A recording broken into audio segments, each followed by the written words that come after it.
وہ not working کر کے کچھ لکھا ہوا آ جاتا ہے، اوہ یار اب اس کی آواز بھی بہت مزہ نہیں آئے گا. تو بعض اوقات والد صاحب جب خرچہ ورچہ دے رہے ہوتے ہیں نا تو اس کی تھوڑی بہت بات بھی سمجھ. اگر خدا نہ کرے خرچہ دینا بھی بند کر دیا اور اللہ نہ کرے والد صاحب کسی وجہ سے کوئی بے روزگار ٹائپ کے ہو گئے یا اس طرح پریشان ہو گئے اور یہ اولاد کما رہی ہے، اللہ کی پناہ، اللہ کی پناہ. میں سب اولادوں کو نہیں کہتا، میں سب اولادوں کو نہیں کہتا، اچھے نیک صالح ستھرے قابل تعریف اولاد بھی ہے. جی ہاں، ایسی اولاد بھی ہے. تو ایسی اولاد صحیح ہے، یہ ایسا ہی ہونا چاہیے. لیکن جس کا میں بیان کر رہا ہوں یہ کم نہیں ہے، یہ کم نہیں ہے، یہ بہت لوگ ہیں. لہذا میری آپ تمام تر اولاد جو بھی مجھے سن رہے ہیں، چاہے آپ شادی شدہ ہیں یا غیر شادی شدہ ہیں، چاہے آپ بیٹی ہیں یا بیٹے ہیں، میری آپ سب سے ہاتھ جوڑ کر درخواست ہے اپنے والدین سے ناراض ہونے والی طبیعت ختم کر دیں. والدین راضی کرنے والے ہیں، انہیں راضی کیا جائے، ان سے ناراض ہوا جائے؟ نہیں، ایسا نہیں. چھوٹے سے بچے تھوڑی ہیں آپ روٹ گئے اور آپ ماں باپ منائیں گے. آپ سمجھدار ہیں اور آپ کے روٹنے کی کوئی وجہ بھی تو ہو نا، کوئی وجہ نہیں ہوتی. اور اگر وجہ ہے بھی تو ختم کریں. ماں باپ ہیں، حق ہے ان کو آپ کو منع کرنے کا، جبکہ وہ خلاف شریعت بات نہیں کر رہے. حق ہے ان کو منع. میرے اعلیٰ حضرت امام اہل سنت رحمۃ اللہ تعالیٰ علیہ کیا کمال کی بات فرماتے ہیں. آپ فرماتے ہیں کہ والدین کی اطاعت، جب شریعت کے مطابق والدین کی اطاعت بھی واجب ہے، ان کو راضی کرنا بھی واجب ہے، ان کو راضی رکھنا بھی واجب ہے. خوش رکھیں ان کو. جی ہاں، ماں باپ کو خوش رکھنے کی عادت پیدا کریں، ان کے ساتھ ایسی باتیں کریں، ان کے ساتھ ایسا انداز اختیار کریں، ان کو وقت دیں، ان کے ساتھ بیٹھیں. اور میں والدین کو عرض کروں گا اگر چھوٹے بچے تو ابھی سے ان کی ایسی تربیت کریں کہ وہ آپ کے ساتھ بیٹھیں. آپ ان کو ڈانٹنے، جھاڑنے، بلا وجہ ٹوکنے، بلا وجہ بولنے سے ابھی پرہیز کریں. بہت برا حال ہے، بے عملی ہے. صحیح بات بتا رہا ہوں، بے عملی ہے. اب ہمیں احتیاطی کرنی چاہیے. اور کیا کرنا چاہیے اولاد کے تعلق سے؟ اولاد کو سمجھانا اپنی جگہ پر ہے، ماشاءاللہ مدنی چینل پر ہو ہی رہا ہوتا ہے. لیکن میں والدین سے بھی ہاتھ جوڑ کر درخواست کروں گا، حالات بڑے مطلب کہ وہ عجیب حالات ہیں. آپ بھی محتاط ہو جائیں، احتیاط کریں. اور بس کم بولنے میں مجھے تو عافیت نظر آتی ہے. اور جہاں مطلب لگتا ہے کہ نہیں منع کرنا چاہیے تو وہاں پھر نہیں منع کریں. ہاں اگر خدا نہ خدا اخلاق برباد ہوتے ہیں، عقائد و نظریات برباد ہوتے ہیں، دین و ایمان کو نقصان پہنچتا ہے، اس طرح کی اور نقصانات کی چیزیں سامنے آتی ہیں، تو یقیناً آپ والد ہیں والدہ ہیں، آپ کو روکنے، منع کرنے اور سمجھانے کا حق حاصل ہے. اور اولاد کو چاہیے کہ اپنے والدین کے ان حقوق کو، اس حق کو، اس اختیار کو تسلیم کریں. اور اگر کوئی کہتا ہے آپ کو کہ یار کیا یار ماں باپ ممی، وہ عموماً ہمارا جملہ یار ممی ڈیڈی والا ہو گیا. ہاں بھائی میں ممی ڈیڈی والا ہوں، تو بھی ہو جا. ماں باپ والا ہو جانا تو نصیبوں کی بات ہوتی ہے. اللہ کرے دل میں اتر جائے میری بات. صلو علی الحبیب صلی اللہ تعالی علی محمد. جی کال دیں. پیارے پیارے نگران شورا، امیر اہل سنت کے منظور نظر، ان کی بارگاہ میں عرض حضور، میں بڑی کوشش کرتا ہوں کہ میرے چھوٹے بھائی بہن اور دیگر گھر والے یہ اپنے سامان اور دیگر جو گھر کے معاملات ہوتے ہیں، کھانے پینے کے، برتن رکھنے کے، یہ سارے معاملات، اس کو یہ کس طرح سے درست طریقے سے کرنے والے بن جائیں. میں کیا طریقہ اختیار کروں؟ آپ میری مدد فرمائیں، مہربانی ہوگی. جزاک اللہ خیرہ. خود کرنا شروع کر دیں، دیکھ دیکھ کر لوگ کرتے ہیں. میں آپ کو اس سے اگزامپل دوں. آپ کے گھر مہمان آئے، آپ نیچے سیڑھی پر گئے، مہمان کو لائے، یا باہر نکلے مہمان کو لائے. گھر کا ایک حصہ ہوتا ہے جہاں چپل اتارنے ہوتے ہیں.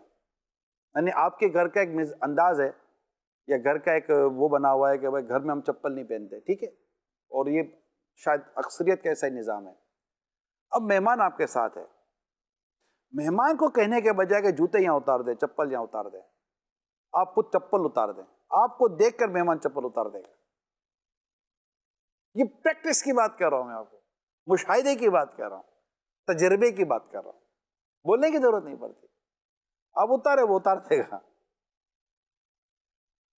تو اس طرح گھر کے اندر بھی ہوتا ہے کہ آپ کرنا شروع کر دیں، صرف کہنے سے نہیں ہوتا. بعض وقت ہوتا ہے بڑے بھائی بہن ہوتے ہیں وہ بس وہ یہ کر لو یہ کر لے، تو تھوڑا چھوٹوں کو بھی بعضوں کا چیڑ سی ہو جاتی ہے، بیٹے بیٹے حکم چلاتے رہتے ہیں. تو آپ کا جذبہ تو مجھے اچھا لگ رہا ہے، اور مجھے لگتا ہے کہ آپ کوشش کرتے ہوں گے، وہ خود بھی کرتے ہوں گے. مجھے آپ کی باتوں سے ایسا لگا، لیکن میں نے آپ کے سوال کے ضمن میں کچھ عرض کرنے کی کوشش کی ہے. تو خود کریں اور کہتے بھی رہیں، غصہ نہ کریں، ڈانٹے نہیں، جھاڑے نہیں، نرمی پیار و محبت سے کریں. اور کبھی ایسا تفہیم کا سمجھانے کا ہو تو کسی اور حصے میں کر لیا جائے، یار کچھ مل جل کر کر لیا کریں. بعضوں کی طبیعت ہوتی ہے یار نہیں کرتے سچی نہیں کرتے. میں نے ایک واقعہ پڑھا، کچھ دوست گئے، اب اس میں ایک تھا ایسا ہی، اس کو کہا جائے یہ کرو یار تم لوگ کر لو، یار یہ کرو یار تم لوگ کر لو، یار بھائی یار بستر لگا دے یار تم لوگ لگا لو، یار میں اب کہاں بستر لگانے بیٹھوں گا. اچھا یار یہ تھوڑا سا وہ کھانا پکانا ہے، گئے تھے چکر لگانے کے لیے، تو میں چولہا وولہا نہیں گرم کرتا، مجھے ڈر لگتا ہے. اچھا بھائی ہم کر لیتے ہیں. اچھا بھائی برتن ہی رکھ دیں چولہے کے اوپر، ابھی اتنا سا کام میرے سے لے رہے ہو یار، برتن بھی میں ہی رکھوں یار. اچھا بھائی سبزی کاٹ دے، بھائی چاقو واقو کا کام میں سے نہیں ہوگا یہاں، یہ سبزی میں نہیں کاٹ سکتا. اچھا یہ بھی نہیں کرے گا. اچھا کھانا، اب بھیا جا کر تھوڑا تو وہ پتیلے کے اندر چمچ ہی ہلا دے. اتنے سے کام تو میرے کو نہیں نہ بولو یار کہ میں جا کر چمچ ہلا دوں. کھانا تیار ہو گیا، دسترخوان لگ گیا، بھائی کھانا کھا لے. اچھا اتنا بولتے ہو تو ایک کام تو مجھے کر ہی لینا چاہیے، آؤ آگے کھانا کھا لے. تو ایسا سے واسطہ پڑتا رہتا ہے. گھر میں بھی کوئی ایسا آدمی رہتا ہو ٹھیک ہے، اس کے لیے تو میں تیار ہوں، وہ کیا کام نہیں ہوتا میرے سے. تو گھر کے کام مل جل کر کرنے چاہیے. چیزیں ہم شروع سے پڑھتے چلے آ رہے ہیں، جو چیز جہاں سے اٹھائیں وہاں رکھیں. ہمارے کیا پرابلم ہے، کینچی اٹھائی کہیں اور رکھ دی، نیل کٹر اٹھایا کہیں اور رکھ دیا، اچھا برش کہیں اور رکھ دیا، مسواک کہیں اور رکھ دی، فلاں چیز کہیں اور رکھ دی، کنگھی ڈھونڈتے رہو، چارجر کہیں اور رکھ دیا. وہ گھر میں چیخو پکا چارجر کدھر چلا گیا. آج کل تو یہ اگر یہ چارجر نہ ملے، موبائل کی بیٹری کی اپنی بیٹری چلی گئی، یہ موبائل کا آخری دانہ رہ گیا اپنے سارے دانے چلے گئے، ایسا حال ہو جاتا ہے. تو چیزیں اپنی جگہ رکھنے کی عادت پیدا کریں. اول تو کوشش کریں کہ اپنی چیزیں خود ہی بنا لیں. بہت چھوٹی چھوٹی سی چیزیں ہوتی ہیں، اپنے استعمال کی چیزیں اپنے پاس رکھیں. چھوٹا سا پرس بنا لیں، کوئی دراز رکھ لیں، باکس لے لیں. سنت باکس بھی ماشاءاللہ ہمارے ہاں دعوت اسلامی میں بڑا اس کو لیا گیا ہے الحمدللہ. تو بعض مبلغین عاشقان صحابہ اور اہل بیت اس کا رکھتے بھی اپنے سیران سنت وغیرہ. اس چیز سوئی دھاگا ہے، بٹن ہیں، اور بہت ساری چیزیں چھوٹی چھوٹی سی ہوتی ہیں. اگر تھوڑا سا چھوٹا سا باکس بنا کر رکھ بھی لیں گے، اچھا میں نے رکھ لیا اور میرے گھر کا کوئی آدمی لے کر چلا گیا، اب میں ڈھونڈتا رہوں، وہ لے کر چلا گیا تو وہ گیا. تو یہ نہیں ہونا چاہیے. اگر آپ کر رہے ہیں لے رہے ہیں تو انڈرسٹینڈنگ کریں، اجازت وغیرہ کا حساب کتاب رکھیں، اور پھر وہ چیز استعمال کر کے وہیں رکھ دیں. یہ میری درخواست ہے آپ سے. انشاءاللہ اس سے آپ کے گھر کا ماحول بھی اچھا رہے گا اور آپ کی محبتوں میں بہت مدینہ ہو جائے گا. جی کال دیں. ماشاء اللہ، مرحبا. سلسلہ سبق آموز خبریں میں نگران شورا کی آمد. مرحبا یا سیدی. بہت پیارا مدنی پھول ہے کہ یقیناً ہم نے ایسے معاملات سے بچنا ہے جو قبر و آخرت کے معاملات میں ہمارے لیے رکاوٹ یا پریشانی کا باعث نہ بنے. میں آپ کا شکریہ ادا کرتا ہوں، آپ نے حوصلہ افزائی کی. آپ کو رپورٹ دکھاتا ہوں. مجھے رپورٹ کیا ہے اس کو دیکھیے، اور دیکھیے کہ یہ بھی اللہ تعالیٰ کی قدرت ہے. یہ ایک مخلوق ہے چونٹی. یہ چونٹی اپنے کام اور ایک دوسرے کی مدد کیسے کرتی ہے، اس میں اتنا زبردست لیسن اور سبق ہے. ٹیم ورک، تنظیم سے وابستہ، اداروں سے وابستہ، گھروں میں رہنے والے، اللہ کے میلوں میں رہنے والے، اے عاشقان رسول، اس رپورٹ کو دیکھیے اور دیکھیے کہ جب یہ جانور، یہ حیوان، یہ چونٹی اس طرح ایک دوسرے کا خیال رکھتے ہیں اور اتنی مینیج ہے ان کا انداز، تو ہمارا کردار کیسا ہونا چاہیے. آئیے دیکھتے ہیں.